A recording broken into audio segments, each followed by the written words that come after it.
The West Region, page 3, Climate. Just as the West has many different landforms, the West has many different climates too. You could travel from cold and rainy climates to extremely hot and dry climates, all in this region. The western part of the region along the Pacific coast receives a lot of rain. The coastal areas have mild, wet winters and cool, foggy, or cloudy summers.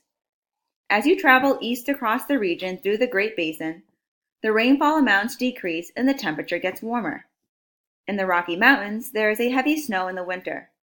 The snow remains on the ground for months at a time.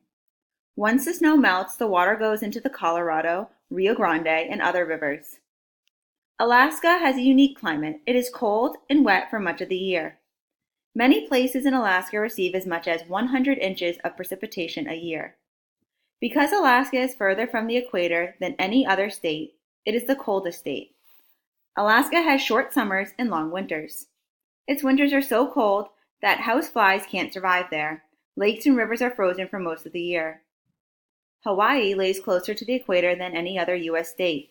Its climate is sunny and warm all year round, but not too hot due to cool ocean winds. There is a lot of rainfall all year.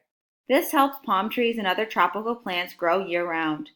The island of Kauai is the wettest place in the earth, receiving almost 400 feet of rain a year. The Pacific coast lies over many fault lines, which increase the danger of earthquakes. The most famous is California's San Andres Fault, which is more than 600 miles long.